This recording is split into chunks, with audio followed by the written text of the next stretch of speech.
Okay, so it's about 1 minute after the hour, so we'll go ahead and get started here. Welcome everybody to today's webinar for our summer music series with GIA. I'm Kate Williams. I'm the Senior Managing Editor at GIA. If you've been with us, thank you for being here for all of these incredibly wonderful conversations. This has brought so much hope to my life and enlightenment, and it has just brought so much energy to the work that we're doing at GIA and in our respective ministries and our parishes. Today we're going to talk about cultural appropriation and assumptions that we make about different cultural practices or representations.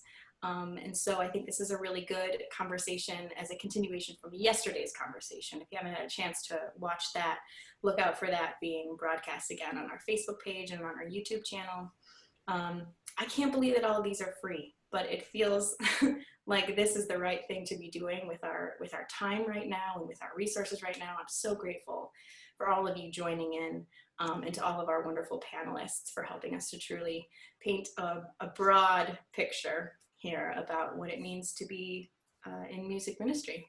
So I'm going to let everybody introduce themselves a little bit and then try to dive into the topic. Of course, if you're participating, go ahead and keep that chat alive throughout the whole session as you'd like to. I like to take notes as the panelists are talking myself so I can go back and revisit them and think a little more.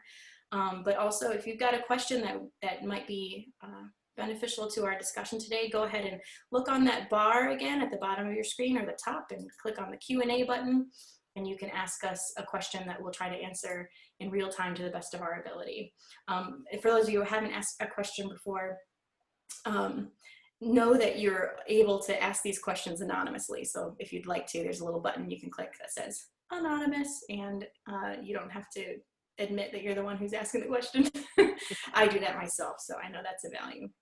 Okay, so some of these faces you might be familiar with. Maybe you're familiar with all of them, but for the first time on our summer series anyway, I'm going to let Christa Silva introduce himself, where he's from, and what type of work he does, and then Roger, and then Peter, and then we'll jump right in. So Chris, take it away.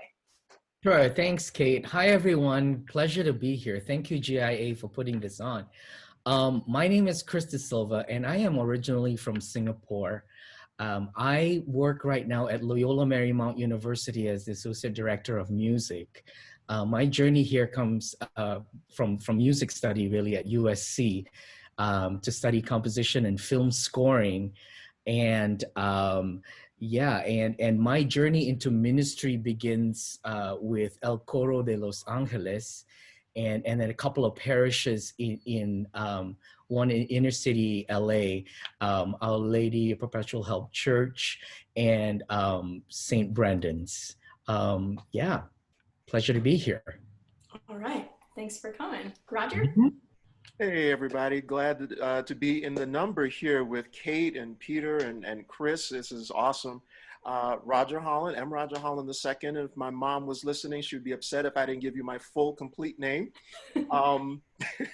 I am originally from Brooklyn, New York, and I have family there that still claim me, extended family. Particularly Brother Tyrone Davis, shout out, Office of Black Ministry in the Archdiocese of New York.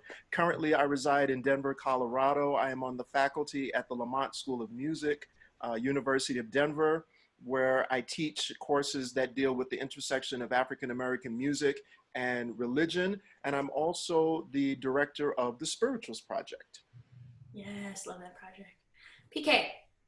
Fantastic. Hello, everyone, and welcome to all of you. And it's great to be back. I was on a session earlier this week with Bishop Mark Seitz. That was a fantastic session. Check it out if you haven't already. It was great dialogue. So I'm a native of Detroit, Michigan. I lived many years in Chicago, where I was kind of baptized and immersed into Hispanic music ministry. I spent many years working and living right in the back of the yards neighborhood on the south side of Chicago. And I now live in El Paso, Texas, and I'm on staff at GIA as the editor for Spanish and bilingual resources. I get the great privilege to work alongside Kate and wonderful staff here. Before coming to GIA, I was with WLP in Chicago for many years as well. So As part of my ministry, both besides editing, I also direct the El Paso Diocesan Choir, so I keep my feet wet in ministry. And it's a great, great privilege to be alongside these wonderful people. Awesome.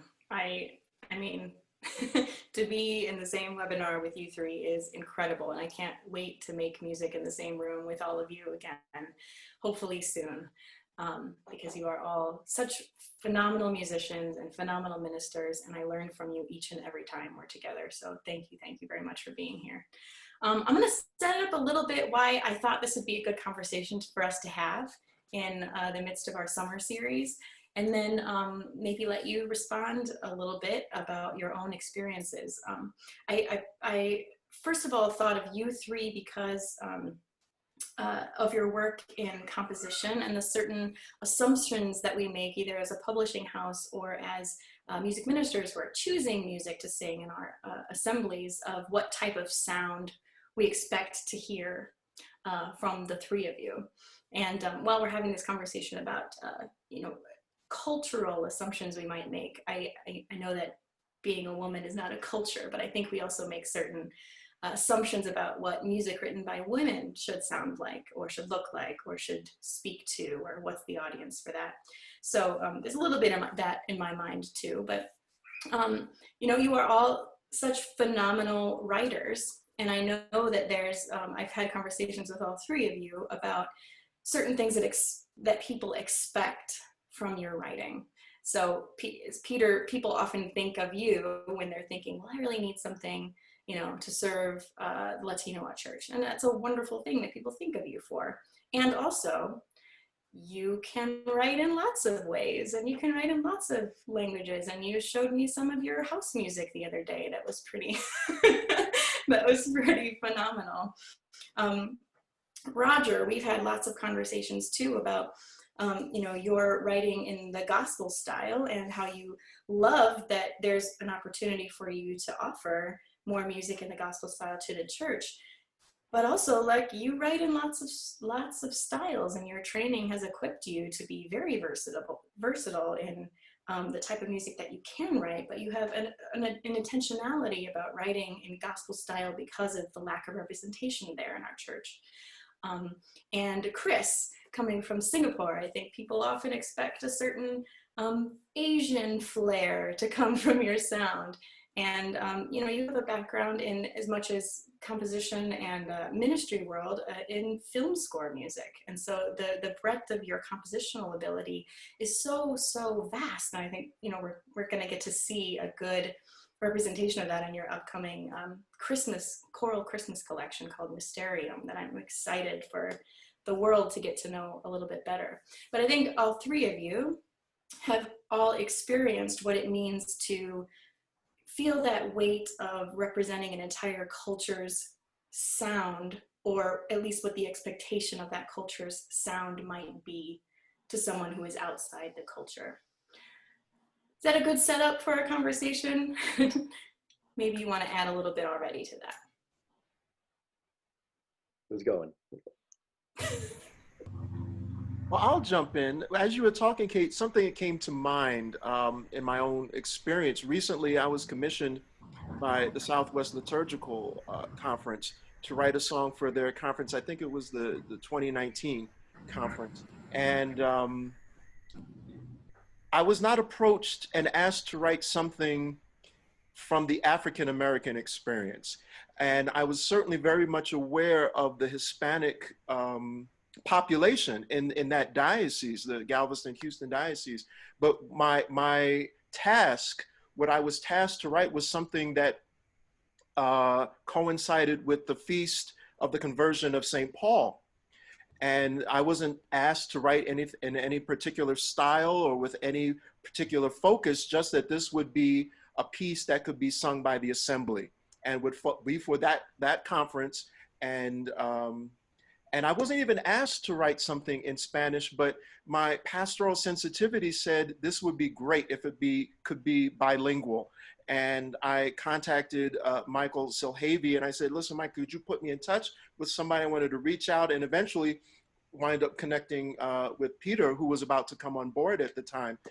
But my point in all of that is that particular piece comes from probably two places in my musical development. That in terms of I would call it inspirational music. There's a hymn called "Because He Lives" that a lot of folks in the Black Protestant church are familiar with, but it has a very inspirational kind of nature. And that was what was the idea that I had in writing that piece, but the scope of it is very huge. I wanted to write something along the tradition of a hymn, and but it was orchestrated because I figured this is going to be done for the archdiocese there, and I want it to be a big celebratory piece that they could really engage in. And so it's actually almost pretty much fully orchestrated with brass and strings and organ accompaniment along with piano and percussion. And I just wanted it to be, you know, greater solemnity, if you would. And I was so excited about that piece. But here again, that's not out of the gospel tradition. And it gave me a chance to express myself in a way that is in keeping with who I am, but not in any, for lack of a better way to say, a stereotypical way. So it's not a gospel piece. It's not a piece that comes out of the spirituals tradition, but it is a piece that is sacred, and one that I hoped would empower the sung prayer of that particular community. And as a composer, that's what we always seek to do.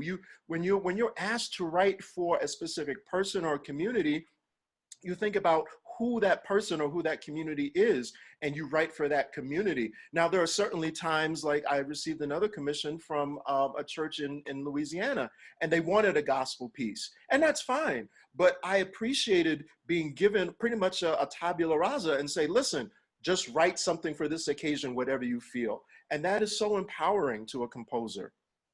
Yeah, yeah. Let me jump in on that because I had the privilege of working on this piece, having it prepared and getting it set for publication. And it was a wondrous journey. I mean, the thematic material, the gospel material, thematically I'm talking about, is wondrous. It's encounter, and that has very much to do with everything in this. It's the encounter of Christ in another, and especially encounter of Christ where you may not be looking for, or because of preconditioned notions, may not be necessarily expecting Christ in that. And there is in our brothers and sisters. And so this piece in particular was wondrous. And if you haven't already checked it out, I put the link in the comments for everyone. But I love this, the notion behind it. Roger, you wrote this for, you said the Archdiocese, but it was really the Southwest Liturgical Conference, which is an organization which I happen to belong with. I sit on the board for that organization, and many of those tuning in here are members of that fine organization as well. And so, yeah, their outreach to the Hispanic community is a wondrous gift, and it's quite robust. But this blending also, I mean, the fact that this was taking place in Houston, large African-American population as well. And there's like this notion that a conference, and through the request of this piece, the desire to blend it all. And when I was looking through this, I was in great admiration of your signature stylings. Your compositional gift is incredible. And me as a fellow composer, I get the privilege of editing and looking at that chord. And I was like, oh my gosh, that's wondrous. And this thing and this passing tone and how that leads to this. And just kind of being privy to, a front row seat of how it's constructed and looking into your compositional design of it. It was really quite wondrous. And then being the one to put the Spanish with it and to fit, this linguistic piece into your design as a composer, that encapsulates a lot of what we're talking about right now. And so it was certainly a privilege for me, and just to get to see it. It's not unlike my editing work, what I did for many years with the Missalettes. And I don't have a liturgy background per se. I don't have a degree in liturgy, but by virtue of my proofing the liturgical text and making sure that they are perfect on the page, it's almost as if I got this glimpse and insight, a very intimate look into, you know, these sacred texts. And so there's a parallel there with the privilege that I had to look at your work. Wow. Can I jump in real quick there? First, I have to apologize for jumping in and out. This is the reality of life here when you're working out of home. And I have an issue with my microwave, and building was trying to get it fixed. And I said, listen, I'm doing this live webinar. You can't come in and make a lot of noise. So I apologize. But Peter, I just needed to fawn a little bit how much I appreciated being in process with you on the editing of this piece, because the level of conversations that we had back and forth, the detailed kinds of nuances that we were discussing in email, I just reveled in that. And then we had one final point that we were discussing back and forth that actually dealt with equity. And it was so exciting for me to have you not only understand, but to affirm my stance. And it wasn't equity for my own community, but, you know, for the Hispanic community, and how we would notate something. And I was like, yes, and he gets it. And we're collaborating on this. And it was just so important for me, different aspects to the editorial process that dealt with issues of equity for the community. And that to me was just very exciting. So I was equally, as if I could say, geeked to be able to work with you on this project, really. You are both equally geeked. Chris, should we leave? Because these two could probably just carry on. Yeah. I'm listening. I'm loving this conversation right here. But yeah, but what I'm hearing is sort of finding a voice, especially coming from Singapore and coming into a culture that's so diverse, coming from a culture that's so multicultural, and acknowledging all these voices that are entwined in music making. Finding voice, especially with my first entrance into liturgical music with El Coro de Los Angeles, which, you know, we talk about appropriation, and we talk about a dominant welcoming community or a dominant culture, right? So from my experience, the dominant culture was basically a Spanish speaking bilingual setting. And right away, I'm immersed in this way of thinking of being sort of like an insider and outsider kind of a dynamic, but always learning and working on finding voice and how to write and appropriate it to my music making and writing. So yeah, I hear the geeking going on. and I'm loving it. Yeah, but from my experience on finding voice, I think, being a classically trained pianist, right? And then coming into this world of film music and wanting to being a film composer and writing in this kind of vein and trying to really find a way to really write liturgically. And that requires a lot of sessions with Tony Alonso and a lot of fighting with him on what is most appropriate for certain communities. And at the end of the day, it's all about community building, and it's all about a process of finding voice and trying to give voice to these communities. Yeah. Let's, if we can, let's back up a minute and try to come up with a working definition of that word appropriation. Mm-hmm. Peter, how do you think about the word appropriation? Well,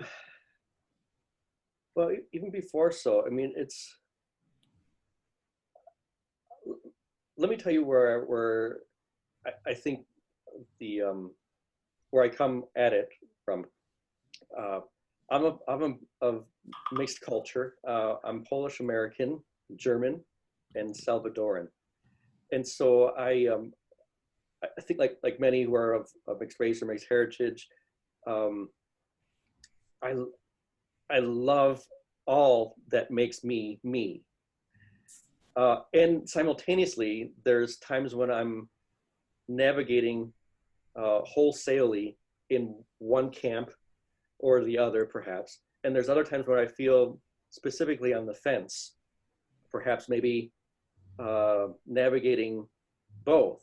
And I know each of you have some of this as well, and there's some, I think there's some really intrigue behind that to explore further. So it's interesting, you know, let's call it the unjustified claiming of a material. And it's nuanced for me because there's times for myself where I feel fully Latino and Hispanic. And then yet I can be in a Hispanic community and be the one gringo in that setting, you know, or among white friends or, you know, a certain thing, I can be the, you know, the Hispanic guy. And so I shapeshift sometimes in these roles. And at the same time, I'm fascinated by the art and the treasury that's brought by various communities, and I want to navigate that and just absorb it all, you know, as much as possible. I think there's a responsibility that comes with doing that. That comes with, you know, doing your homework, living and breathing in the community, steeping yourself in all that is the essence of that culture, including the music, the nuance of it, the interpretation of it, you know, the food behind it, you know, the meals that are shared and the stories that are part of that.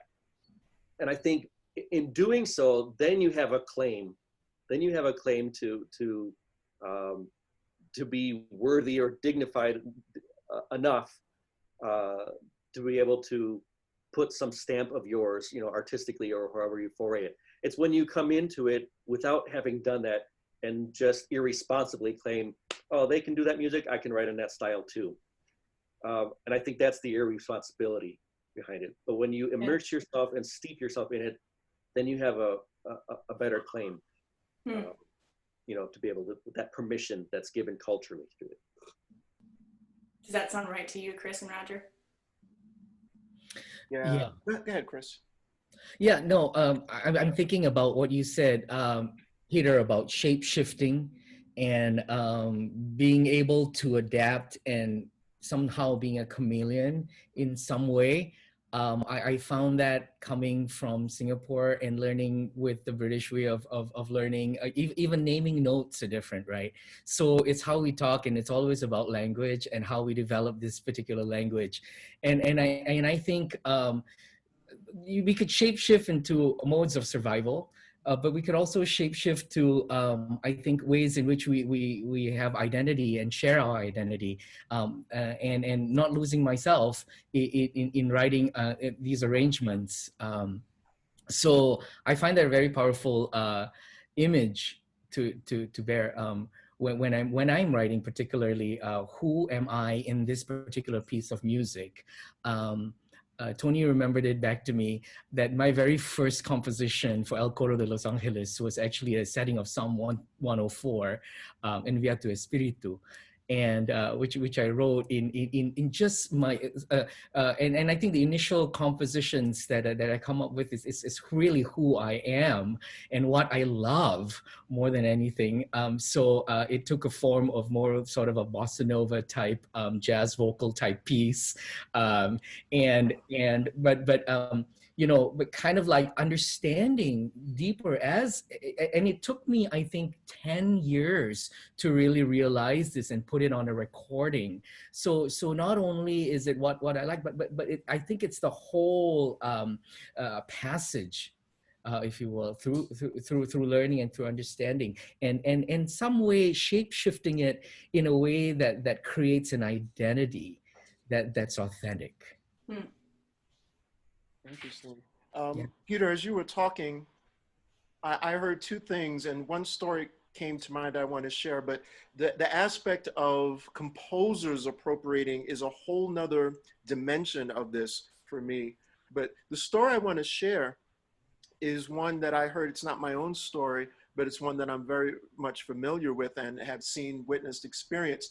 And I met a young ethnomusicologist about a couple of years ago, and she shared with me a story about a community that she was immersed in and was studying and working with for her own work. And I don't think it was a Catholic community, but it was a community that really loved singing. They were a very singing community. And they had developed this tradition of singing global music, music from various cultures. And she conveyed to me this story about how the community was singing spirituals. And the way it came across was they loved the music, which is great, but they sang it with this kind of happy-go-lucky kind of thing. And this was a community where I guess they either developed their own printed songbook or they just had this canon of music that had become the community's own. Let's call them, for lack of a better word right now, Fellowship Community Church. And she told me about how they would sing this music, the music of the spirituals, but had no knowledge of this music, what it was, where it came from, the history of this music, the implications of this music of the spirituals. And when she brought to their attention, for instance, let's say Swing Low, Sweet Chariot was a spiritual. And one of the parishioners or one of the choir members said to her, spiritual, what is that? We just thought it was one of Fellowship's, musics that the music director brought, to us. And she said, pretty much what I got from her explanation and how she relayed the story to me, the community had no interest in knowing the history of this music of the spirituals. And that for me is appropriation. For them, this was one of Fellowship Community's songs that we sing that makes us feel good, But to not know that Swing Low, Sweet Chariot comes from a community that suffered, that for them, this song was a song of hope. For them, this song was a song of freedom, that it contained messages of coded language that affirmed this community, that gave them a means to find not only existential, but eschatological freedom. And for me, that's just to your earlier point, Peter, when a community takes this music up, makes it their own without any kind of due process or due recognition and acknowledgement of the source community, that is appropriation. Yeah, that's very helpful. And I was going to share another little example here. Right after the murder of George Floyd, one of our well-known composers announced that he was doing a morning prayer called Steal Away, and he was going to do his arrangement of Steal Away. He's a white composer. And I lost it.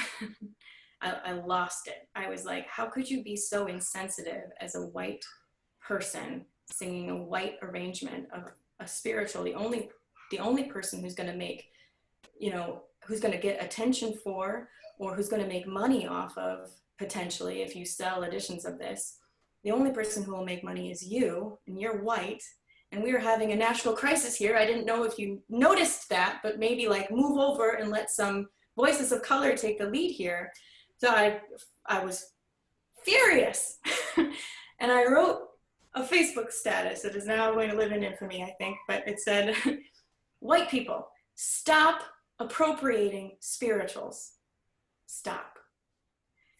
And yes, it was in all caps. Okay. But what happened then was a really interesting discussion and dialogue, and people who really, I think what we were trying to do was define that word appropriation. Now, because I tried to, then clarify as the questions were coming in, that doesn't mean don't sing spirituals. That doesn't mean don't arrange a spiritual if you're white. It doesn't mean, let those people do that and we'll do our own thing. That's not what appropriation or a call to stop appropriating. That's not what that means, at least in terms of how I view the word appropriation. What it felt like to me in that moment, and what I think it's important for us to have a conversation about, is that appropriation feels like stealing. And we should not do that. We should not steal. We should get to know more about it. We should, as Peter and Chris and Roger, you all are saying, get immersed in the community that brought us those, you know, that sacred treasury of music and style and culture and technique and presentation. But to just take it without doing the questions without going through, you know, a process of examination that really asks yourself the important questions like, where does this come from? And who might teach me how to best pronounce these words? Or what character this piece is meant to be sung in, or what's the history behind it? And I think especially for publishers, to be aware and doing an examine about where the money from those arrangements will go. And it might seem like, you know, too broad of a statement to make, but to not do any work in trying to figure out that trail of money, I think is sinful at this point. Especially in light of what our nation is going through right now in the midst of this conversation. So I thought it was a really good conversation to be having in, you know, in a place that can be as incendiary as social media, but to be able to have the dialogue and really be uncomfortable with it is, I think, one of the things that we're being asked to do, and why I think it's important for us to have this conversation and to keep it going beyond this too. I want to pose one question from Pedro Bocava back to the panel here. Such amazing talent in the virtual space. Wow. Here's a question. Too often composers of color, or because of association with a particular style or genre, get put in a box, and the breadth of their experience is then unknown.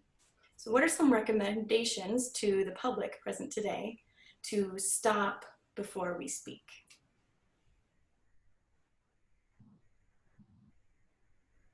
Well, maybe I'll take a stab at this, and the question and who it comes from is could not be a better starting point and example for it. You know, I've had the pleasure and honor of working with Pedro for many years. Pedro's, of course, Mexican American, and many may know his music through Spanish language songs that he's written in our song. But do you also know the liturgy of the hours collections that he's written, the hymns, these mantras, the prayerful bilingual text with Latin descants?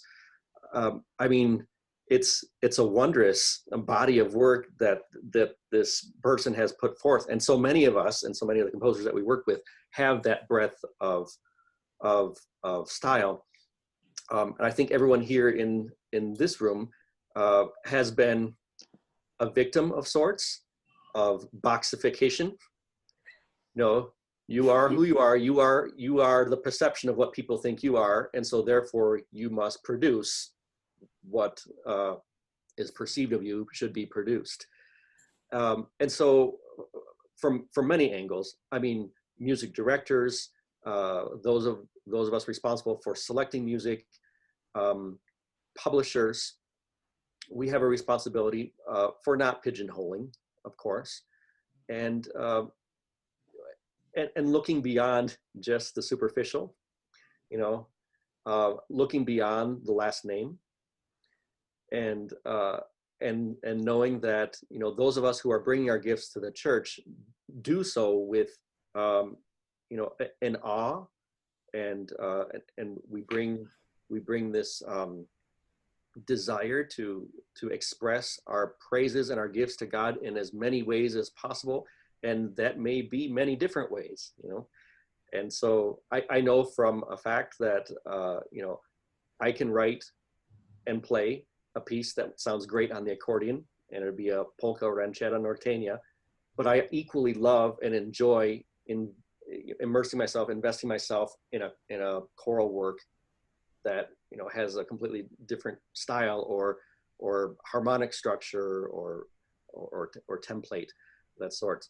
So I don't know that that's the best answer, but it's certainly a start in how we can make that progress. Yeah, I think one of the things that is important to me in the publishing world is to give people, I don't know if there's a way to say stop before we speak, but I'm interested in the ways that we can show people how to stop before we speak. And I think one of the things that's really a great example of that is, Chris, your forthcoming Christmas collection. Can you talk a little bit about that? I think there's a lot of ways that people will stereotype you, oftentimes as a contemporary or pop type of composer. And this collection is not that.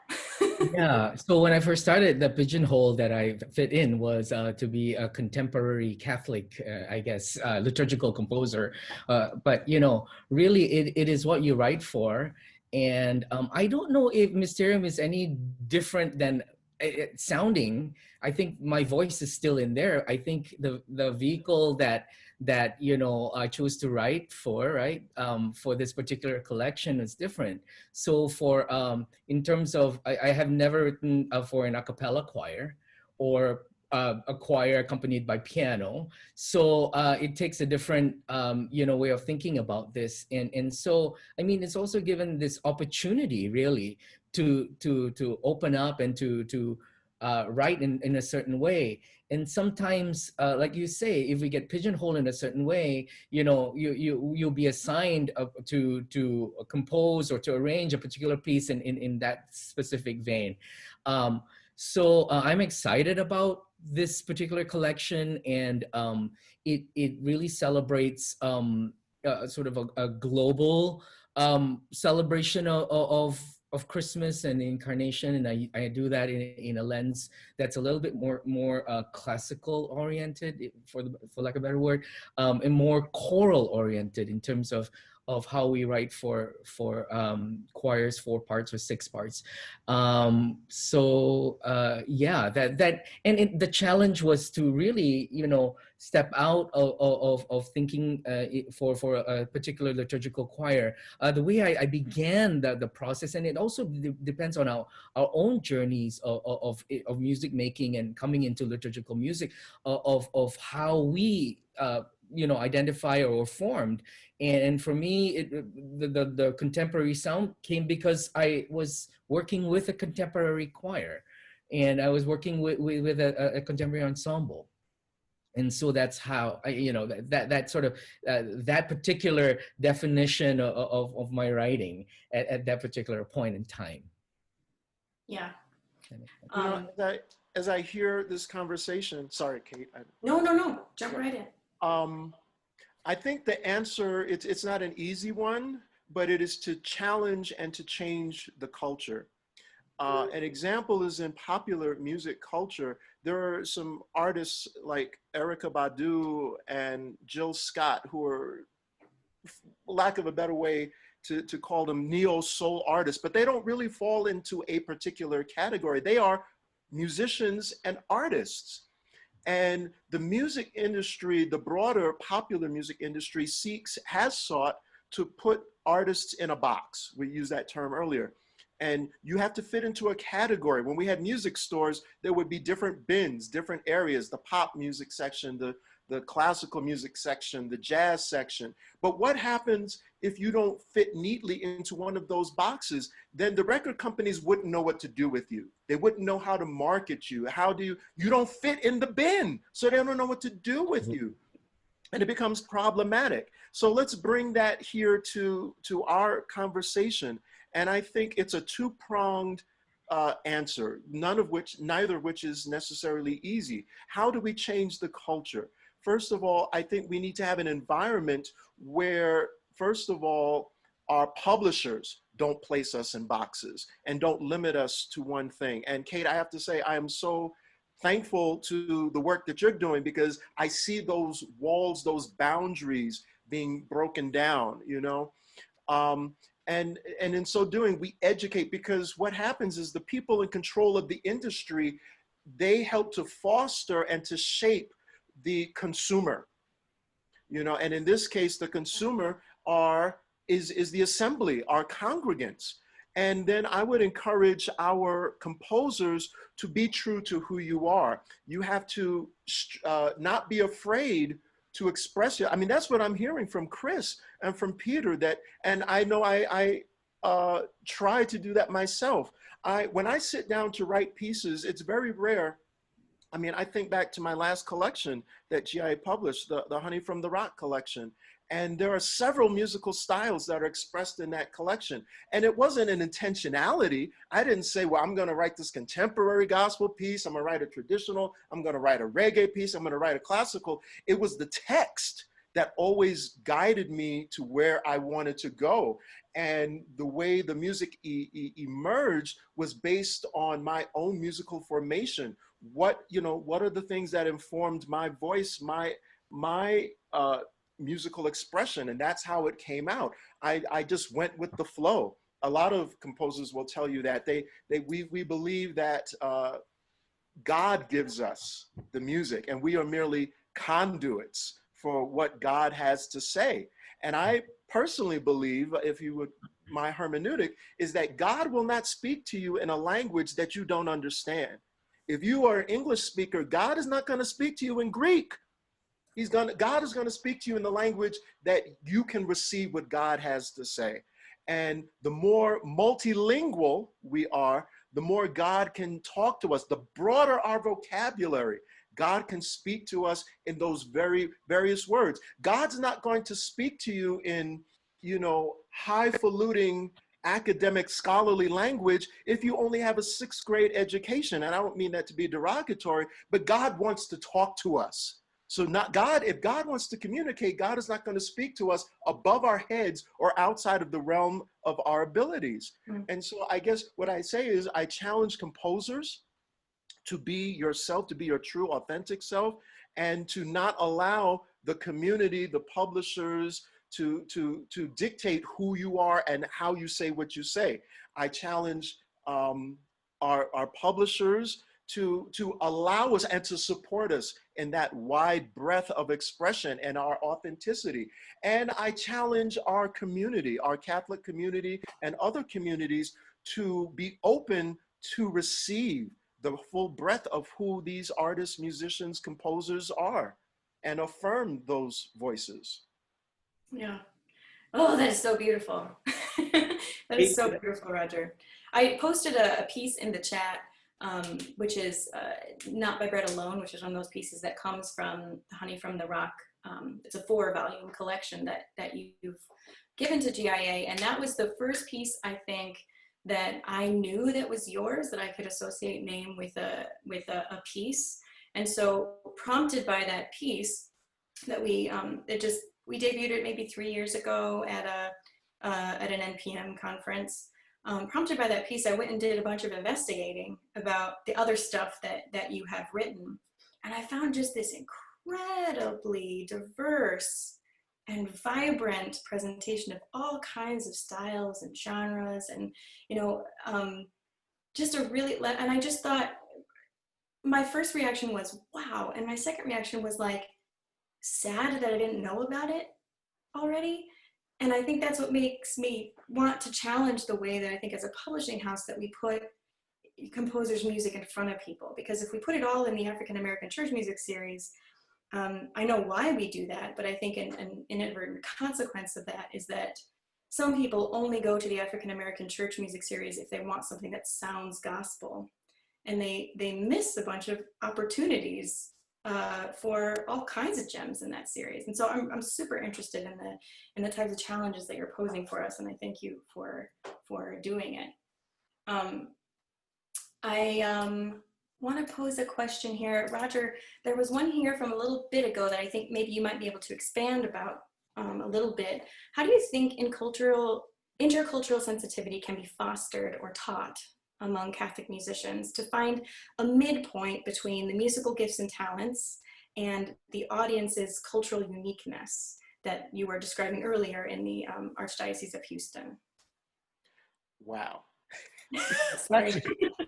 That's a big question. Well, I think the Catholic Church is uniquely poised for this idea of enculturation and how we can embrace the gifts of others.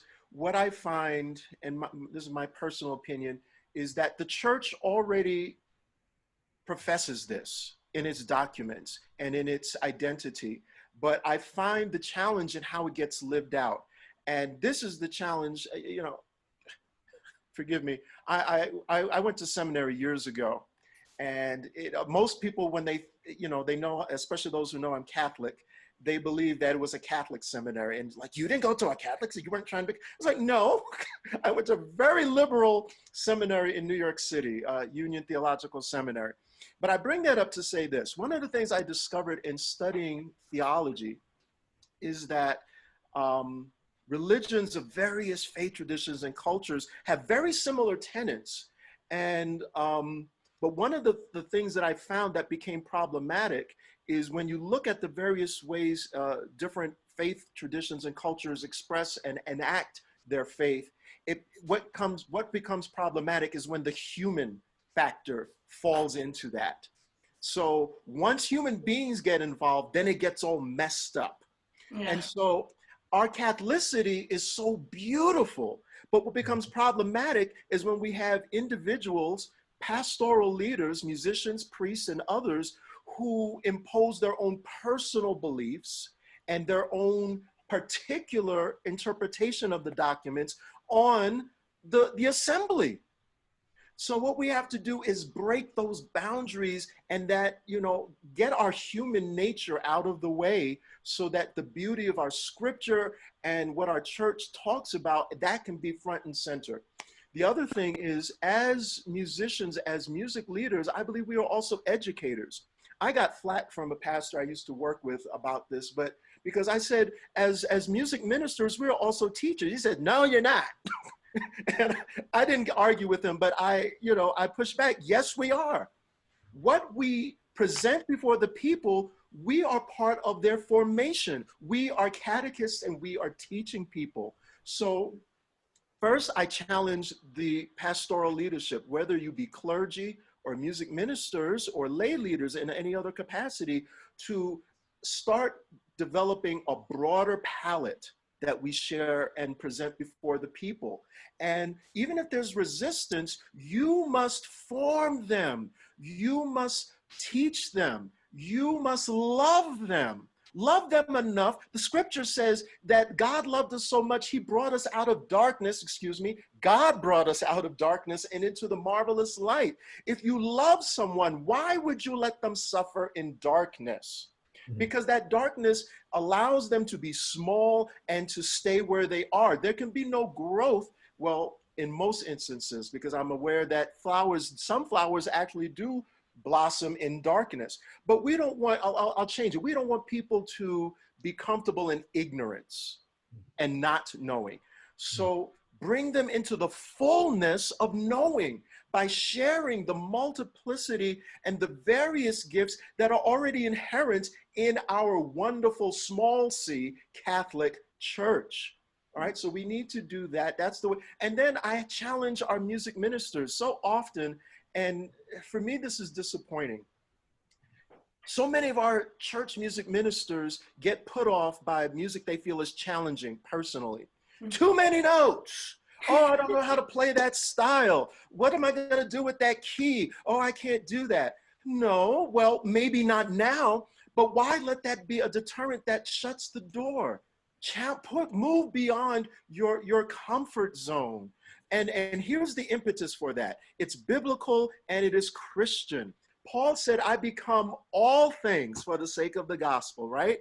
So step out of your gospel, learn a new language, spend an extra hour during the week practicing, do the homework, do the investigation. For music that comes from the oral tradition, like African-American music, you need to listen to recordings. So go ahead and do the work. And here's the payoff. You will be a blessing to the people in your parish. You will uplift them, you will stretch them, you will give them a worshipful experience in the fullness of who God is. One of the things, and then I'm going to shut up because now I know I'm going to still. One of the things that I think is so awesome about the God we serve, think about all the way back to the book of Exodus. And Moses says to God, well, the people want to know what your name is. What am I going to tell them? Because they're going to want to know, God. And what did God say to them? Tell them, I am sent you.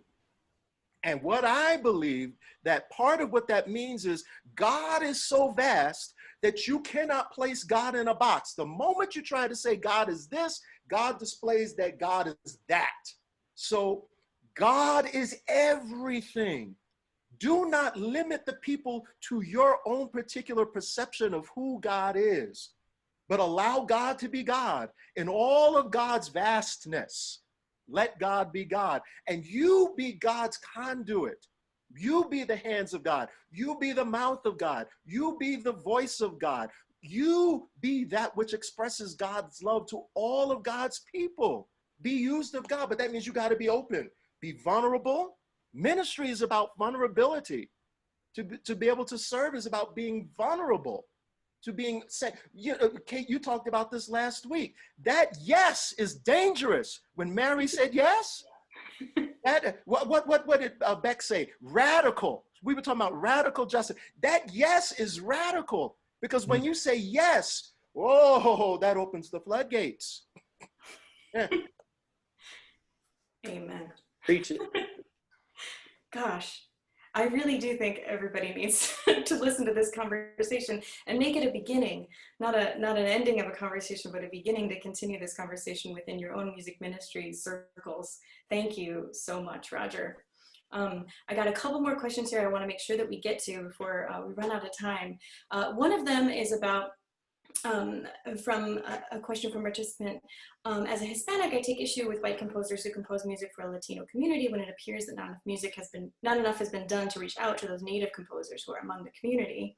Often feels like our Latino community is not capable of composing good liturgical music. How's GIA making that effort to reach out more? I just wanted to say, and Peter, you can jump on here too, but stay tuned for a conversation next week that'll go more in depth on the conversation about music ministry in a bilingual or Spanish-speaking context, and some of the challenges there, one of which is a different type of learning and a different type of education, and a different type of transmission of memory and musical memory.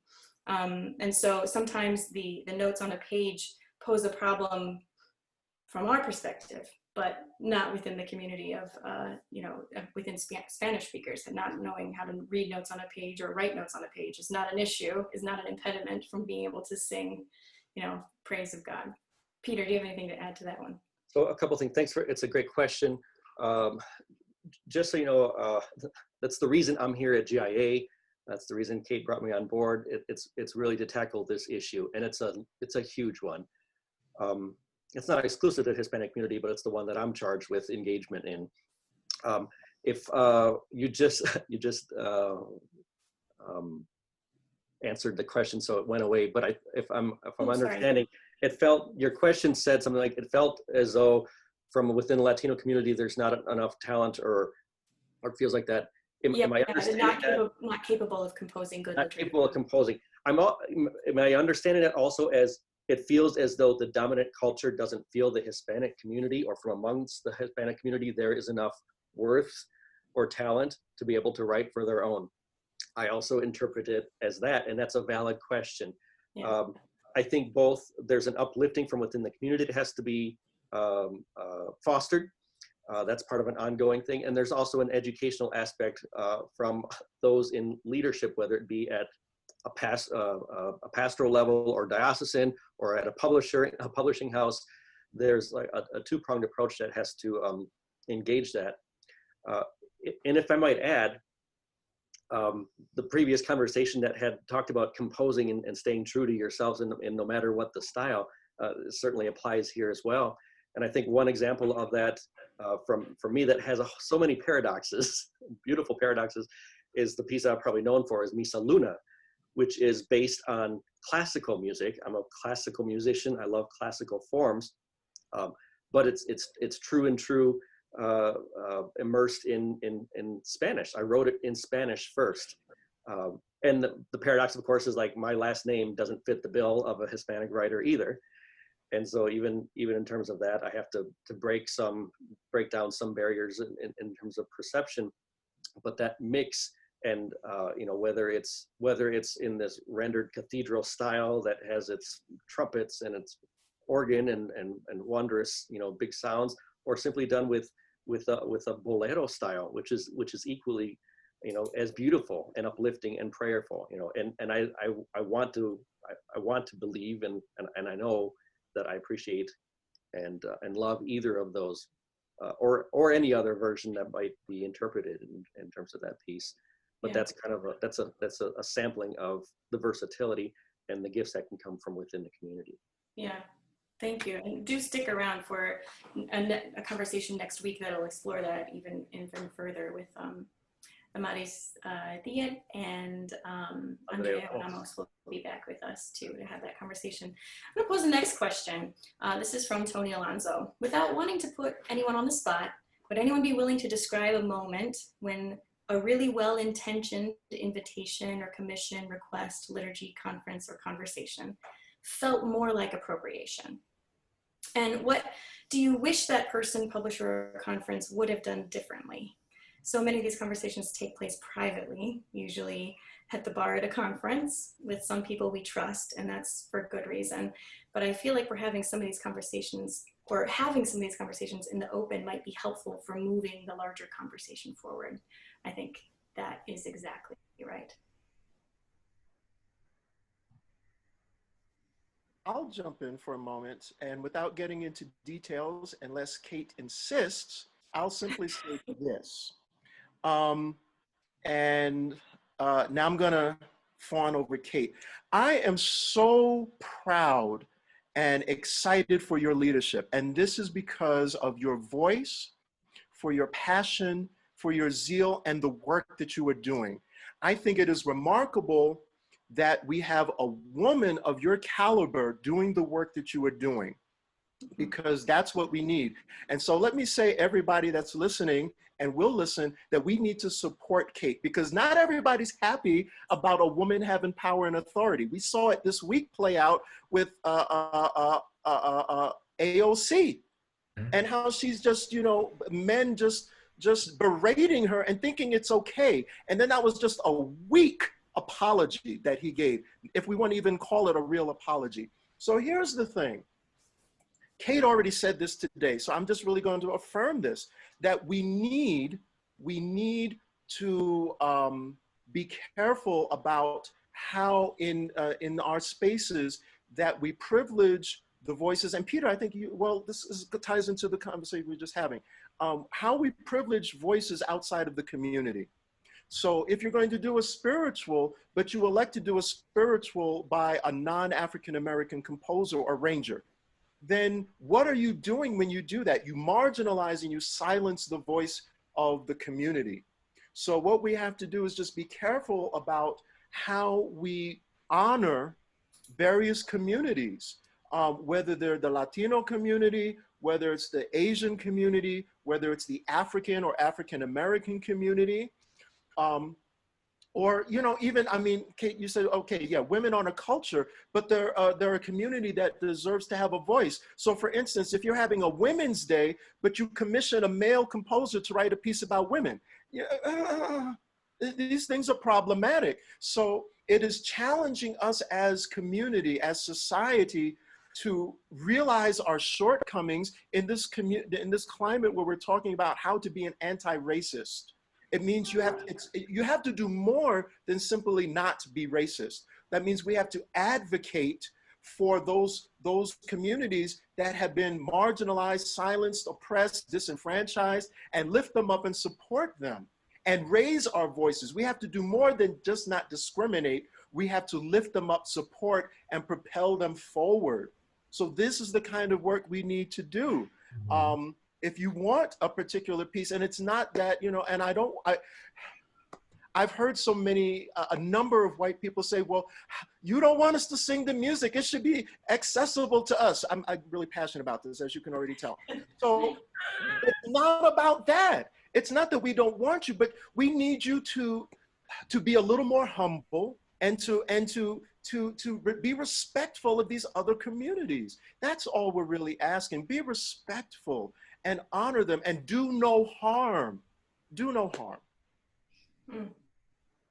Roger, you're so generous. Thank you. Thank you for the kind words and thank you for the really important insights. I think that's exactly right. It's not enough to just not be racist. We have to be actively anti-racist. And in music ministry, that looks like actively having this self-examine type of conversation about, okay, what music am I planning? What community does it come from? How am I learning how to correctly do it? And where does the money go? Or where does the where does the space in our minds and our hearts and our church music planning lists, who's taking up the space there?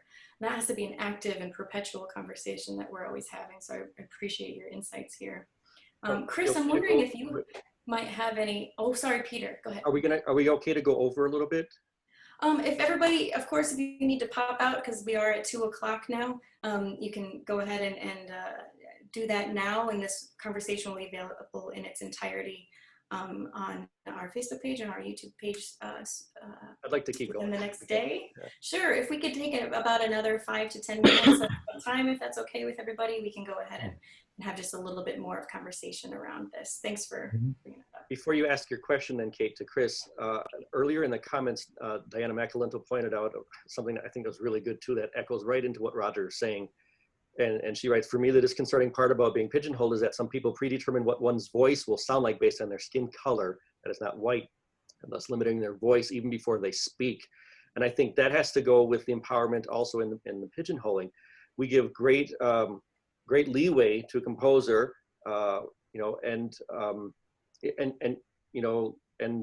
I don't mean this with any disrespect at all, but someone like Bob Hurd is prolific and writes in many, many different styles. But when Bob Hurd is approached to write, is he preconditioned to have to write in particular style, or is he given the permission to write in all different style? And is that same permission given to someone like Roger or Chris or myself when we are approached?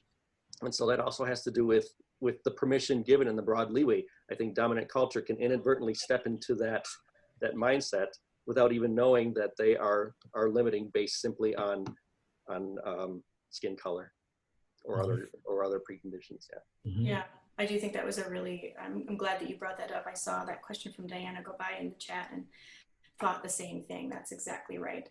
There are some people who are approached as though there is a limit to their capacity, and some who are not, who get to. I feel that same way too, like being a woman composer or a woman in the workplace or a woman in the world, which is that I feel like every day I have to prove myself. This is what you were talking about too with AOC. Every day I walk into a space and have to prove myself again and again and again. And that's like a preconditioned, like I go into the room knowing that I'm going to have to let people know that I can have an intelligent conversation before they believe that I can have it. Whereas my male colleagues walk into a room, and of course, this is an overgeneralization, and I love you all, and we're all working on it together, but my male colleagues walk in a room and all that knowledge and experience and goodwill and everything is assumed. It's already assumed. They don't have to prove anything. They just get to jump on the moving train and keep going. And I have a lot of catching up to do. And I feel like that's very similar to the conversation that we're having now, prompted by Diana's question. So I appreciate that too. I was wondering, Chris, if you have any examples in mind about when you felt like stereotyped by a publisher or a conference or a church, and what that, maybe a little bit about what that experience was like and how it could be prevented, or what you would have preferred in the moment. Yeah, I was going to respond to that. In terms of not so much the color of my skin, but the sound of my music, the way I write in a contemporary vein. And just because I write for contemporary groups doesn't mean I write praise and worship music. And sometimes I get mixed up in the whole, consumption of contemporary / praise and worship music, and being invited onto stage to perform as a praise and worship artist, which I am not. That is a little bit, it's uncomfortable, right?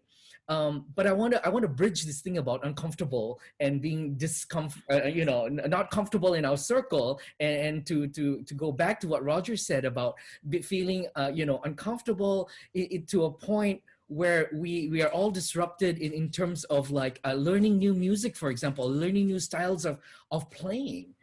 So that's another point. But going back again to the invitation, yeah, I'm there. Let's send Christa Silva up on stage, and so there, it's not a great place to be, but I understand, publishers tend to have, as Roger said, put them in bins. You have to there's the shelf for a certain type of music, and you do get pigeonholed that way. Or performance, not just what's printed, but the persona that's projected by a particular artist and what they bring to, the stage, as it were. Yeah. Absolutely. When we were having our planning meeting about this conversation, I recalled a time when I was giving a lecture, a presentation about composition and getting your compositions published. And I was trying to be a little bit, aware and name some of the things that GIA is not good at yet, that we have not figured out how to do a good job of representation. And I want us to get better at that.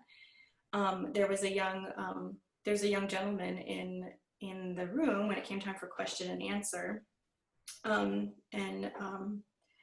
He was an African-American gentleman who's just kind of young and getting into the compositional world and asking all the right questions about what it means to get published and stuff. But when I named some of the reasons why we have fewer works published or even submitted by people of color and by women, his question back to me, it kind of struck me and still stays with me. It was, so what is the incentive for someone, a person of color or a woman, to try to get published? And I thought about that too in relationship to what we're seeing happen about a lot of, we're seeing a lot of victim survivors of abuse come forward. And what you might assume kind of as an outsider of like, wow, it must be an empowering thing, a vulnerable and empowering thing. And I see the type of pushback that they're getting and doubt and disbelief that they get. And I just think, oh my God, there is no incentive. There is no incentive to enter into a space that is not safe. There's no incentive to be brave. Sure, you might empower another generation, but that's not your responsibility. Like you're the victim survivor, and that can't be your responsibility. So I thought about GIA in the publishing world in terms of like safe space. And I thought of that young man in that moment, and I thought, yeah, we've not made this a safe space for him to submit things to us, so I can't. And how do I do that? I think that's the eternal challenge that we're going to continue to work on at GIA. How do we make this safe spacer? How do we make the space safer? But when we were talking in our planning session, Chris, you'll be more articulate than I will, but I really appreciated your way of thinking about that at LMU. Yeah. So, creating the safe space. When I hear that word, when we talked about about immigration issues, Sacred Heart Chapel was designated as a safe space for conversation and all of that. But I just wanted to turn in terms of music publishing and all of that, and our contributions. I think we need to think about more of a courageous way in which we can, voice our contribution and to create more of an equality, right? So more of a courageous space for speaking up about issues, as you said, Kate, and from this kind of contribution of being a more courageous, right? We kind of forge a new a sense of an identity, a more imaginative identity for writing, for composing and all of that. Yeah. Talking about safe space, let me jump in here because this is really good. The courageous aspect is excellent, and you all navigate this. We all do navigate this in terms of our outreach to who our constituents are, but also all of us personally. We have to navigate sometimes this doubt that's placed on us from within the structures we're operating in. Yeah. So Roger, you at your university, I'm sure are fighting battles with the higher ups in terms of awareness and value to the things that you're bringing to that. Chris, same thing with you, in your structures. And it's that notion that we have to be doubly courageous because not only do you not fit the bill of the dominant culture and the expectations of it, but you have to live up and extra prove yourself just to find that worth to be able to do the work that you're passionate about and engaged in. Yeah. And so, that goes with, the chameleonic nature and the navigating and shape-shifting that we have to do. but it also has to do very much with the safe space, you know, and that notion of being an encouraging and a challenging space behind it too. Mm-hmm. Yeah. I think it's a little bit scary because, well, it's a lot of it scary. But when I appreciate the mindset, at least, of creating this courageous space and knowing that, you know, like you discussed with Mark Seitz on Tuesday, Peter, like there are risks involved when you do the work of the gospel. And sometimes those risks are painful and they're not fun and they're uncomfortable and they mean that you'll lose friends or you'll lose supporters. And it's an ongoing discernment about doing the right thing, not the liked thing. And that can be a little bit scary, especially for, I think, you know, me. I think for people, you know, people who have always approached this industry in this work as a person of privilege in whatever way that looks. It means that we're gonna have to do things differently than the ways that you know things to work for you. So if I just use myself an example, because that's all I can do. I know what I've experienced. Like I have figured out how to play the game of music ministry, and I'm figuring out how to play the game of music publishing. And there's a way in which I don't have to have any courageous conversations. I can continue to just work on my editing and mark all those parallel fifths and parallel octaves and just kind of play the game and be safe. But if I really want to align music publishing and GIA in terms of my vocation to do the work of the gospel, I'm more interested in making it a courageous space where we know that it won't be easy and we can't play by old rules. But I mean, just look at the beauty of this conversation and the people in this room and the participants and the amazing discussion happening in the chat box and in the question box.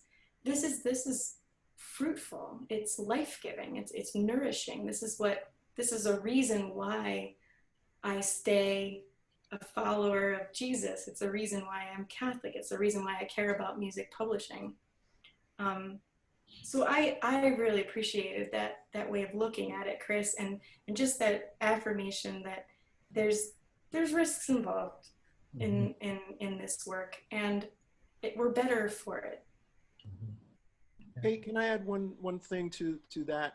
And this is in response to a comment that Diana just made. So in addition to safe space and what Chris offers as courageous space, I would like to offer the word cultivate. And in that, I also want to acknowledge that our publishers are in the business it's about making money. And so I don't want to diminish that very important aspect. So I think there's also it's a struggle. You're walking a tightrope. So what I want to offer is that the publishers can serve not only to offer a safe and courageous space, but a space that cultivates and offers, you know, that is an incentive. That if you come to us, even if you're not ready, maybe there's a way for the publishers to offer some advice to younger or less experienced composers. These are some of the things you can do. Maybe some kind of, and I know we sort of have something like that at NPM, and maybe that happens at the fall conference that GIA does, but to offer a forum that can encourage, and I know we have the liturgicals composers forum, but I wonder if there's a way that another kind of forum can be offered that can really help to foster and build, cultivate younger talent, understanding that maybe, you know, you do so with the premise that you're sowing seeds with the expectation there's going to be some kind of return, because we understand this is a business as well. So we don't want to be oblivious to that aspect of it, but I think how can we do business and be ministry? And I think all of our publishers who are Catholic publishers and many others that are engaged with sacred music publishing, they understand that tightrope, that this is ministry, but it's also business. And so that, you know. Roger, what you're saying is the courageous is also investment. You know, it's that cultivation is investment. And that's exactly what's going on right here in this forum. That's exactly what's going on as we invest in in music that's going to serve these communities. If you were to say simply based on sales or something, you wouldn't have a financial justification for it. You have to bite the bullet and say, this is what we're going to do because it's the right thing. It's part of our mission, and it's part of who we are and who we are going to dedicate ourselves to serving. And that comes with investment. So kudos GIA, because I know we're doing that, and it's not necessarily something that pays off right away either. And that's risky and challenging, but it's the right thing. Yeah. So amen. You all are so wonderful. I'm so thankful to have this time with you, and I wish we had about a million more hours to keep talking about this, but we're going to get cut off on Zoom. So I wanted to take the time to thank you, encourage everybody else to keep signing up for these free summer series videos. And the three of you are amazing. The chat has also been amazing. We've had really good questions today. So when this re-airs, I'll try to watch along too. And if y'all want to, you can. And we'll try to keep that conversation going too on the re-air on Facebook. But thank you all for being here. We look forward to seeing you again on another summer series session. God bless all. Bye-bye. Bye.